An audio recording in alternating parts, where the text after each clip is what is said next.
جب شب برات آتی ہے تو جو ہمارے جہلا ترین عوام ہیں، جاہل ترین عوام ہیں، وہ مطلب اپنے بچوں کو پیسے دے دیتے ہیں اور وہ پٹاخے پھوڑتے ہیں اور سمجھتے ہیں کہ شاید شعبان پٹاخوں کا مہینہ ہے، خصوصاً شب برات میں خوب پٹاخے پھوڑے جائیں۔ یہ بدعت سیئہ ہے، یاد رکھیں، پٹاخے پھوڑنا یعنی ایک ایسی بدعت ہے کہ جس کے بارے میں سرکار نے فرمایا کل بدعت ضلالہ وکل ضلالۃ فی النار۔ تو چونکہ یہ ہمارے نبی کے کوئی طریقہ نہیں ہے، نہ سنت ہے، نہ یہ کوئی شعبان کی راتوں میں پٹاخے پھوڑنا کوئی طریقہ مسلمانوں کا طریقہ ہے، انتہائی اذیت ناک طریقہ ہے۔ یعنی میں نے ایسی عورتیں دیکھی ہیں، بچوں کو پیسے دے کر کہیں گی یہاں نہ پھوڑنا، آگے جا کے پھوڑو، ہمارے سر میں لگتی ہے۔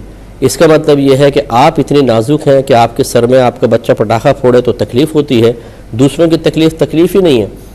اور اگر کوئی بچہ آپ کے گھر کے سامنے پٹاخہ پھوڑ کے چلے جائے تو جو اس کی پھر ساتھ نسلیں کھنگالی جاتی ہیں وہ بھی کسی پہ مخفی نہیں ہے۔ اپنا بچہ پٹاخے پھوڑ رہا ہے، دوسرے محلے میں جا کے ناک میں دم کر رکھا ہے، لیکن اس کو نہیں منع کریں گے بلکہ پیسے بھی دیں گے۔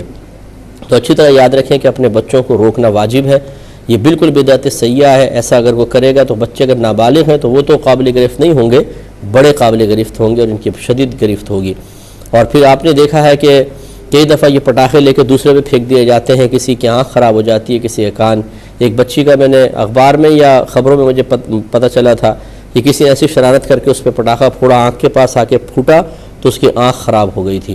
اب لڑکی کی جو بیچاری ابھی کنواری ہو، شادی شدہ بھی ہو تب بھی مسئلہ ہے، اور کنواری بچی کی آنکھ خراب ہو جائے تو اب وہ ساری چہرے کے اوپر ہے، اب چہرے سے انسان متوجہ ہوتا ہے، ساری زندگی کی کہ اذیت دی ہے۔ اتنا بڑا گناہ کبیرہ، اتنا بڑا گناہ کبیرہ ہے کہ یہ جب قبر میں جائیں گے تو ان کو پتہ چلے گا۔ اگر یہ توبہ بھی کر لے نا اللہ کی بارگاہ میں تو وہ اس وقت تک مقبول نہیں جب تک یہ بچی معاف نہ کر دے، ورنہ پھر ان کو دنیا کے اندر انجام پتہ چلے گا اور پھر آخرت موت سخت آئے گی اور قبر میں بہت سخت برا انجام ہے۔ پھر میدان معاشر میں جب اس کے سامنے کھڑے ہوں گے تو ان کے تمام مستیاں اور شرارتیں نکلیں گے اچھی طریقے سے، اور سخت سزا دے کر اللہ تبارک و تعالیٰ اگر ناراض ہوا تو وہیں پر ذلیل و رسوا کر کے پھر جہنم میں داخلہ عطا فرمائے گا۔